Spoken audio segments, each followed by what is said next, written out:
Donc, je vais vous raconter l'histoire d'une jeune fille qu'on appellera Clara. Donc, on se situe dans un institut d'éducation motrice donc, qui accueille des usagers entre 4 et 20 ans. Ils sont tous en situation de handicap moteur et avec éventuellement des troubles associés. Donc, nous sommes situés aux portes de Caen, à proximité des commodités, des transports en commun, ce qui facilite la vie sociale. L'équipe est composée de professionnels pluridisciplinaires, donc on a une équipe éducative, pédagogique, rééducative, et puis aussi des services administratifs. Il est fait parfois appel à des professionnels remplaçants, et puis aussi à des partenaires extérieurs. On fait bien évidemment un travail étroit de collaboration avec les familles au quotidien. Alors les acteurs de cette situation, donc la jeune fille concernée, nous l'appellerons Clara, elle est accueillie au sein de l'IOM à compter de septembre 2006, âgée de 14 ans. Elle présente une situation de handicap polymalformatif, donc elle est issue d'une grossesse gémellaire, la jumelle est décédée. Elle est trachéotomisée, elle s'exprime oralement mais difficilement, on la comprend d'ailleurs difficilement pour les non-initiés, elle souffre de surdité pour laquelle elle est appareillée. Elle circule en permanence avec un chariot sur lequel est placé un matériel d'aspiration.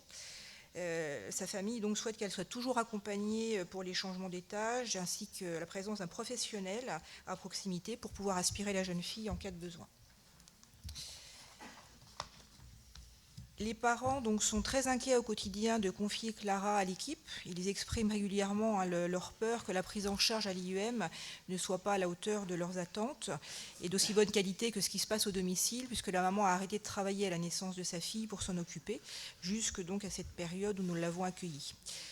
À plusieurs reprises, ils ont souhaité donc rencontrer le directeur de la structure et moi-même pour faire part de leur mécontentement quant à des faits décrits par la jeune fille. Clara a pu ressentir, vivre en tout cas des propos de professionnels de manière un peu comme des agacements quant à la nécessité d'être très disponible pour elle.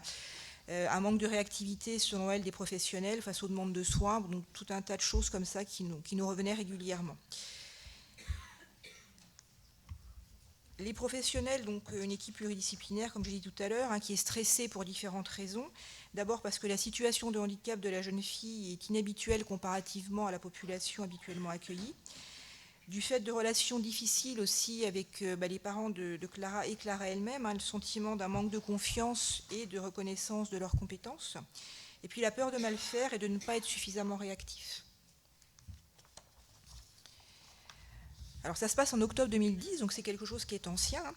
Clara donc passe à l'infirmerie et elle fait connaissance avec l'infirmier qui se trouve là, remplaçant arrivé de la veille, qui est tout seul dans la pièce. On est en période de vaccination contre la grippe. Il nous arrive aussi de pratiquer d'autres vaccins à la demande des parents et l'infirmier remplaçant donc, a été chargé par ses collègues de vacciner une jeune fille qui s'appelle Sarah avec un Révaxis. Donc, il accueille la jeune Clara, il lui demande si elle s'appelle bien Sarah. Elle-même répond oui, elle acquiesce. Et donc, elle se fait vacciner, en fait, alors qu'elle n'était pas destinataire du vaccin.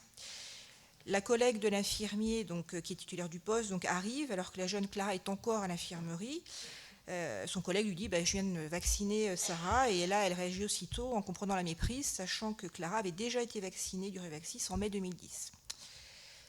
Alors, un vaccin, ça va de bonjour les dégâts, parce qu'en fait, les dégâts, ce n'est pas forcément ceux qu'on imagine d'ailleurs qui ont été les plus marquants, on va dire. L'infirmière titulaire donc, va informer immédiatement le médecin et la direction de l'erreur. Le directeur va évaluer la situation comme un événement grave et il décide de rompre le contrat d'intérim immédiatement de l'infirmier et donc lui demande de partir. Le médecin d'établissement est consulté pour connaître les risques éventuels, donc il qualifiera de presque nul et il est chargé de prévenir les parents. Et moi-même, donc non présente au moment des faits, on informe par téléphone. Alors dans les problématiques et les enjeux, c'est vrai qu'on peut se poser la question des conséquences médicales déjà avant tout pour la jeune fille. Comment qualifier la responsabilité de l'infirmier remplaçant? Quelle responsabilité aussi pour le reste de l'équipe? Et puis, comment maintenir une confiance déjà fragile entre la famille et les professionnels de l'IEM? Les conséquences et les suites de la décision, alors à moyen et long terme, la principale intéressée n'a pas eu de suite en termes d'effets secondaires, ce qui était déjà essentiel. Les parents ont accepté les excuses de la direction, sans qu'aucune suite ne soit donnée. Ils ont en fait apprécié la réactivité et la transparence donc, de ce qui a pu être rapporté. Les professionnels, eux, se sont sentis coupables d'une mauvaise qualité de transmission, avec une analyse de l'expérience donc, qui a été faite à la fois en réunion de direction. On a pu pointer un défaut d'organisation au niveau de l'infirmerie, ainsi qu'en termes d'accueil d'un nouveau collègue.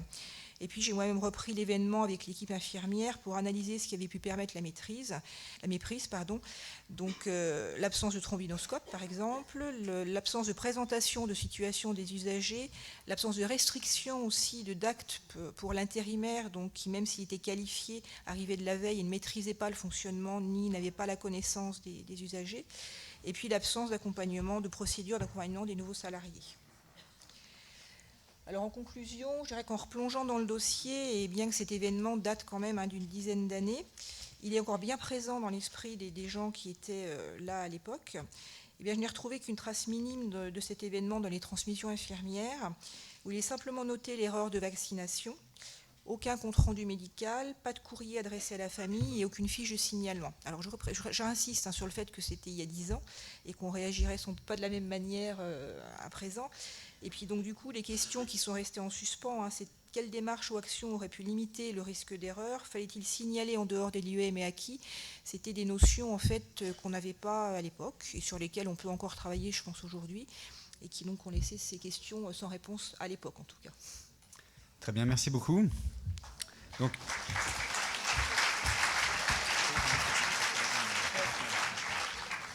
voilà, vous avez compris le principe. À chaque fois, on a deux expériences. Cet après-midi, il y en aura 3 à un moment donné. Enfin voilà, on part sur des cas concrets. Et puis ensuite, il y a l'intervention d'une spécialiste, d'un spécialiste, d'un expert de la question. En l'occurrence, ça va être Madame Terrasson. Madame Terrasson, donc, qui est chef de projet à la DGCS, donc la Direction Générale de la Cohésion Sociale. Si vous voulez vous installer ici. Donc on vient d'étudier deux premiers cas qui heureusement n'ont pas eu de graves incidences.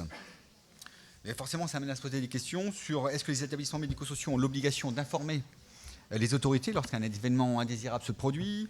Est-ce que tout événement indésirable, ou seulement lorsqu'ils ont un certain degré de gravité, doivent être signalés? Enfin, ce serait intéressant que vous puissiez nous préciser le cadre juridique existant. D'accord. Alors.